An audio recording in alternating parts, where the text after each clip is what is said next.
Hello, welcome to KK's Quilt Studio. This is Marilyn. I recently purchased a Bernina long arm system. I have a Bernina Q24 and I have the Qmatic computerized quilting system that goes with it as well. Um, Maybe you are new to the Bernina long arms or have a little experience under your belt. Um, Maybe you just want to see how I do things. Now, I've been long arm quilting for about 14 years, so I was excited to get into the Qmatic system and see what it had to offer for me. Some of the things I do are not necessarily the Bernina way of doing things, but it is the way that I found to be most efficient and make the most sense to me. So keep that in mind while you're viewing the video. Now, anytime, always when you get started, you're going to quilt for the day, be sure to uh, thoroughly inspect and clean your machine, clean the wheels, any dusting that needs to be done, any loose stray threads on your tabletop, and get into the bobbin area, clean out all those where those dust bunnies might be hiding, and be sure to oil your machine. We'll do some videos on that later on as well. Now, because we're using the robotics today, I'm going to be setting up a simple edge to edge. We want to be sure that your belts are engaged. And here's a picture from the front of my machine looking down to the side of the carriage. You'll see the horizontal and vertical belts and the little knobs that lock into place. They sort of pinch onto the belts themselves so that when you move the carriage, the belts will move and in turn tell the system where everything's located or where it's moving to. Now, when you turn on your Qmatic program, you'll be prompted to set up the safe area. You'll see the little window that we're going to bring up shortly. And the belts that we're looking at need to be engaged in order to set the safe area and start quilting. So you will find a button to set up your safe area down here in the lower left. You see I have a mouse cursor and I'm hovering around that. I have a wireless mouse and keyboard set up with my machine. It doesn't come with that. And here's a picture of that.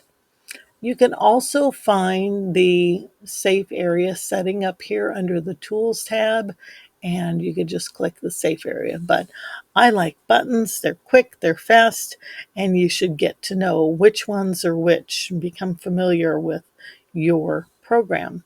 So this is the window that will pop up when you click on that button or when you first turn on your Qmatic system, and it instructs you to move the sew head to the top left hand corner. So I'm going to put up a picture here of where on my quilt. So I've got a quilt sandwich loaded, and I will about an inch to the left and an inch above to first click my top left hand corner. And you'll see that your machine head also changes to this screen, and you would either click the button or click one of the buttons on your handlebars, as either one will work.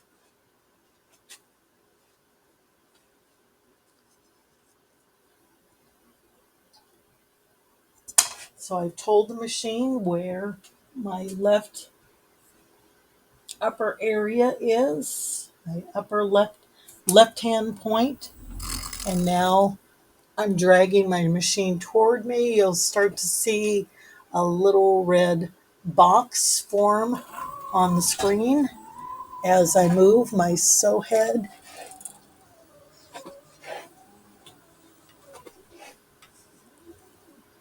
And then I'm going to come down here.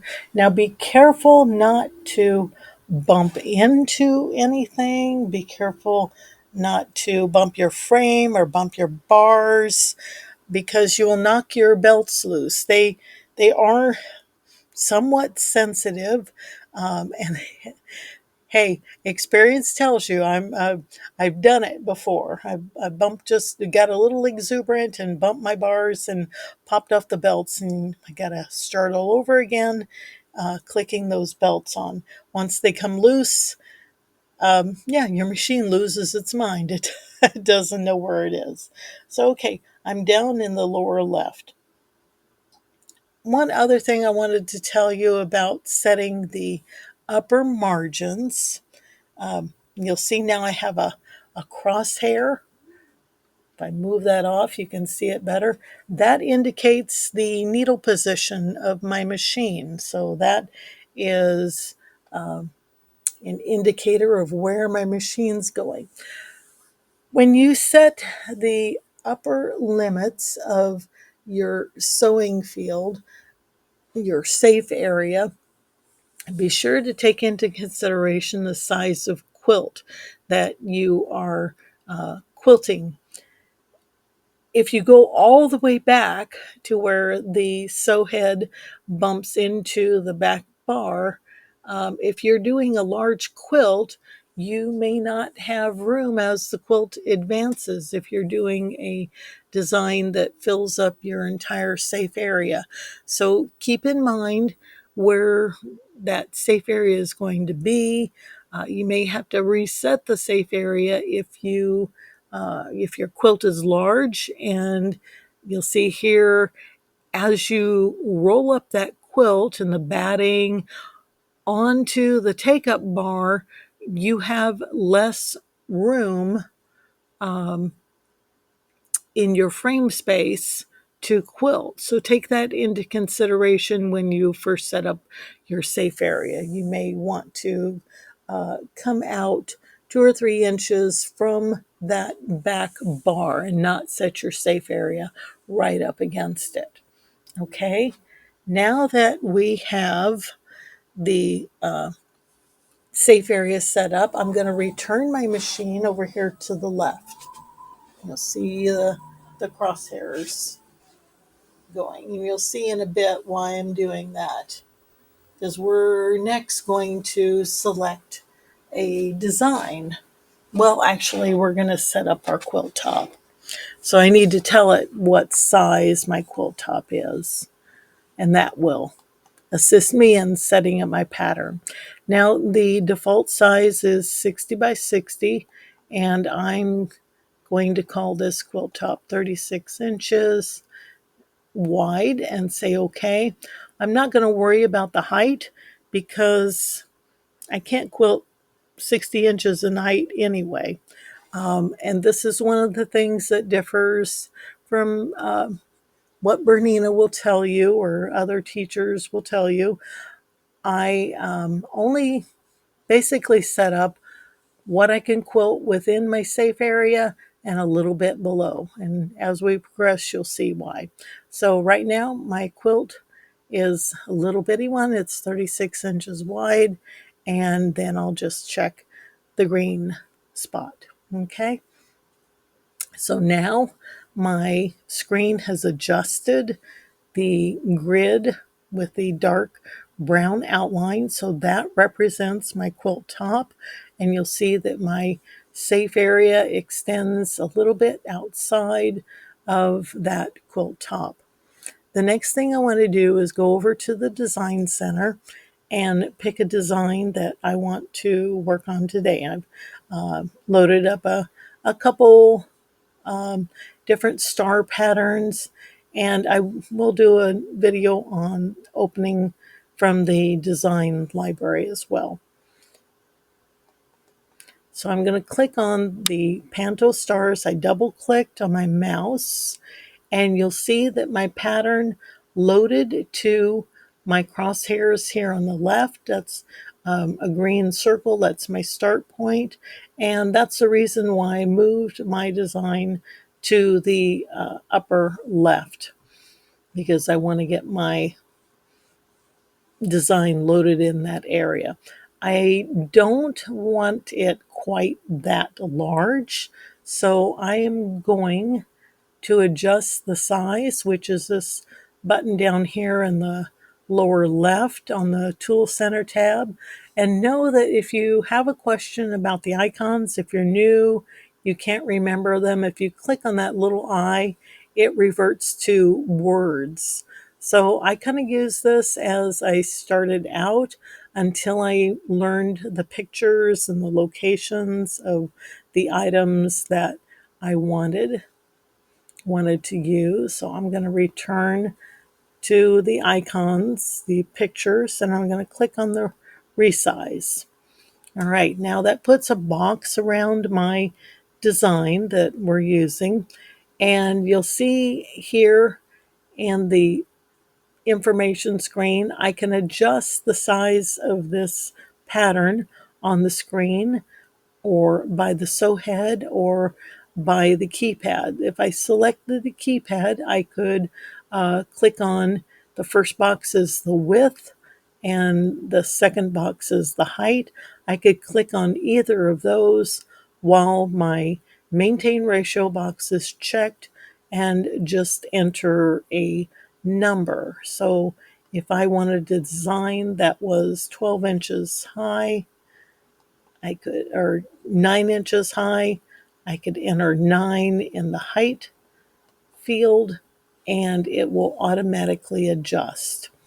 Okay, I do, if that's not good, I want to revert back to what I had before, I can click the undo button. If I want to adjust by the screen or the sew head, either or, I just click on this little box and drag in and out, and you'll see that my size here is adjusting in the window area, and I could manually adjust this to about 9 inches. To be more exact, I could always switch over to the keyboard and type that figure in.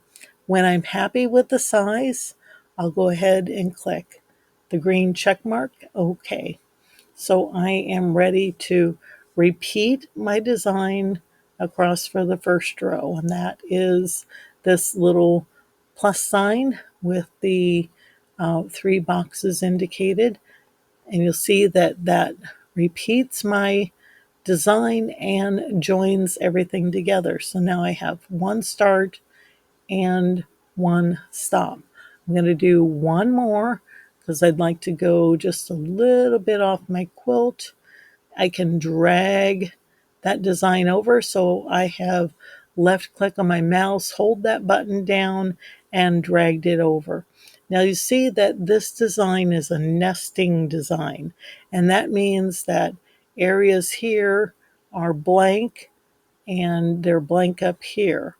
And you'll see when we repeat the rows that they will nest into that open area.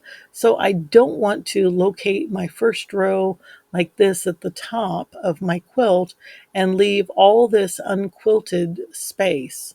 So I will want to move this nested design up to right about there, where you feel is a good cutoff point, that you will have plenty of quilting along the edge of your quilt to complete that edge, if you will.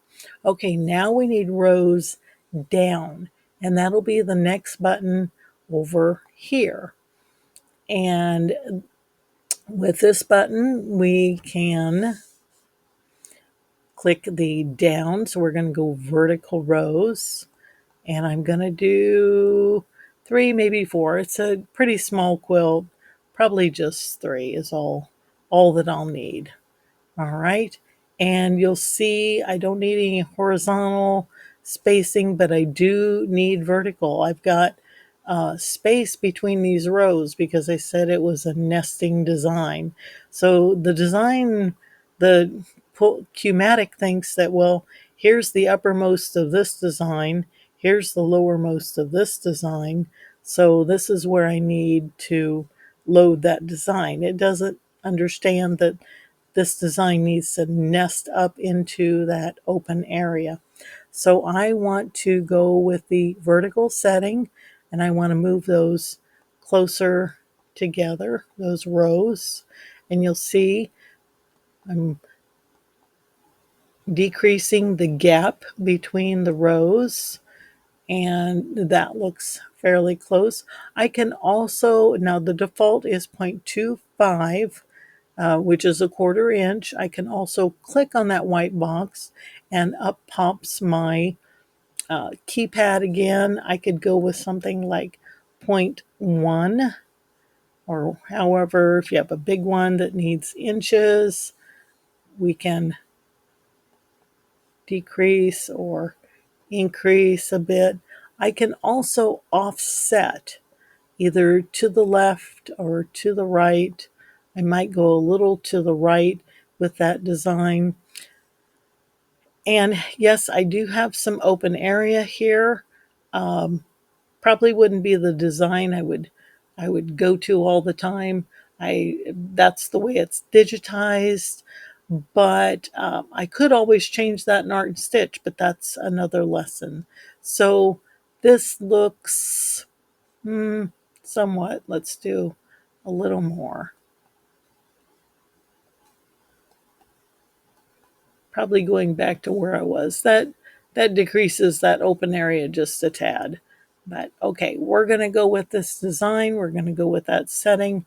That's about as close as I want to nest those guys together, and click OK. I could always, if I really didn't like that design, I could always choose something like the other two designs here. I've loaded those up just to see what they would look like. Those are more block to block designs, and would probably nest tighter together if I wanted tighter quilting. But for today's purposes, we're just going to use this design. So the next thing I want to do before I start quilting is go base down my quilt top. Okay, so I would base the sides, and I would get my clamps set on. Okay, and then I am ready to start trimming the design. So what are the little scissors for? They are to trim. So click that button. So I am going to do this. You can do it from the screen or the sew head. I normally do from the sew head. Today I'm going to do from the screen area. I am using the selected design for this one. I'm going to trim just off the top, and I will click at the upper boundary. About here is where my quilt top lies. And you'll notice that part of the design turned black and part of the design is red. Black is what is going to be trimmed away.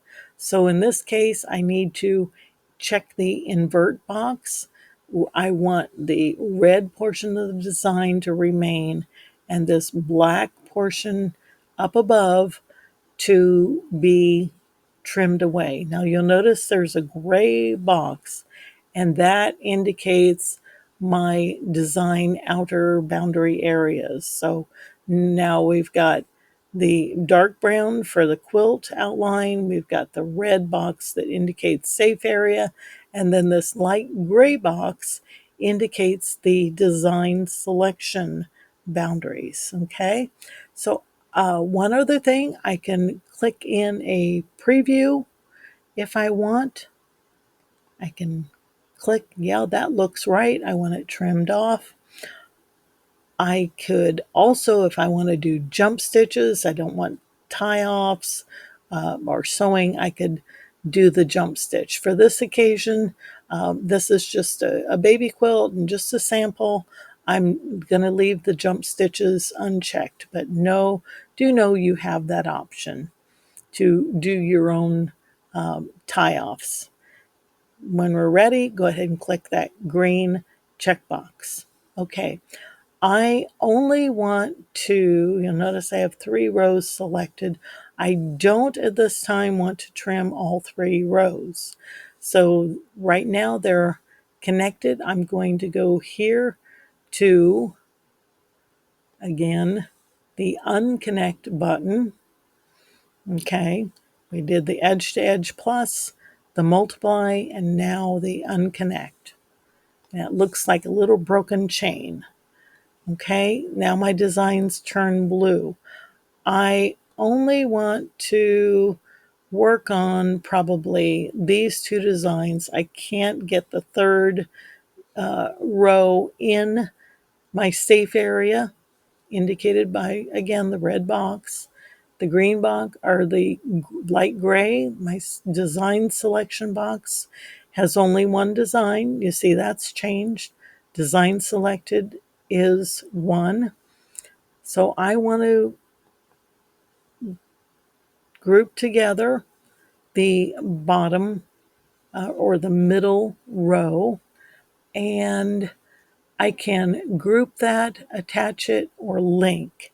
Link would sew.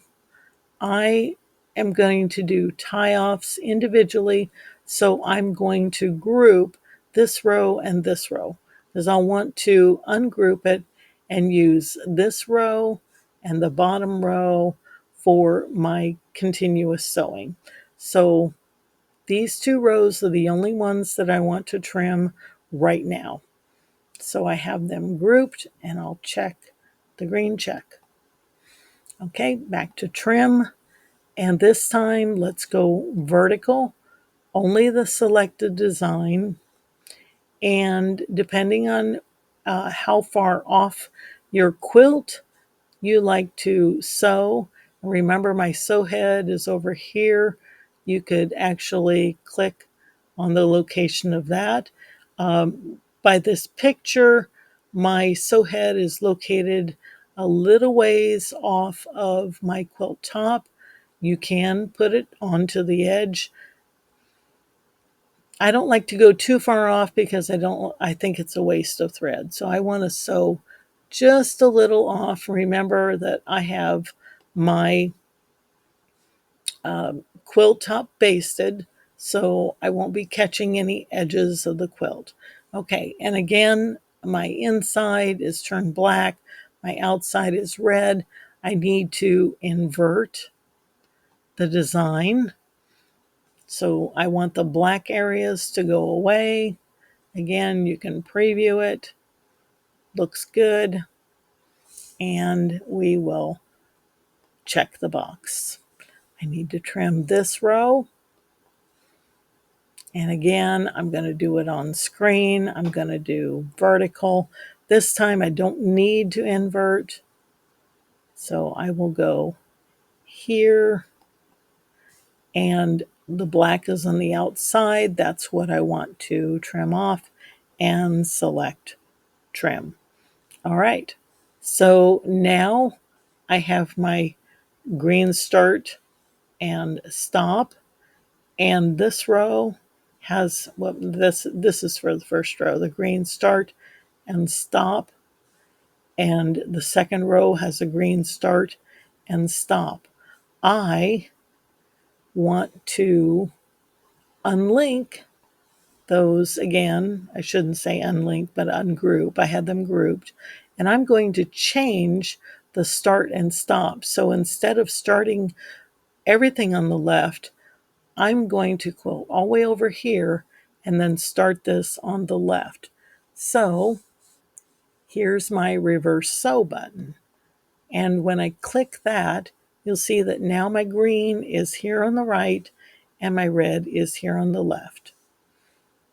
Okay, I'll start here. I'm going to link these or group them back together again and check. And I am ready to sew. So I have my machine already on the left. I'm threaded up. I'm ready to go. I can push go, And yes, it says I have designs outside the safe area. That's warning me about this row down here. And I will say yes, and I will be ready to start sewing at the start point. So here's my first rows. I'll sew them, and that is how to set up a simple edge to edge. One thing I forgot to mention, and I want to remind you, anytime you've set up an area, this quilt I could probably quilt in a few short hours, a couple hours. But if I had a larger project, I want to go to File and save the project. Always, always, always save your project, whether there is a power outage or a phone call or a friend drops by, you never know. And you want to come back to your project where you left it. So, at this point, before we go any further, I'd recommend that you save your project. And then, if you have to shut your machine down or to return to it later, you can always bring this up. So, it is important to save the project, whether or not you think you might need it. Um, Again, take it from one who's learned. You just need to uh, remind yourself. Okay, and I'll do another video on what to do about advancing your quilt after we've sewn out these first rows. So thanks for joining me today. Look for more videos on my quilting journey with my Bernina Q24. And until we meet again, be sure to subscribe to my channel, click that little notifications bell, and happy quilting, everyone.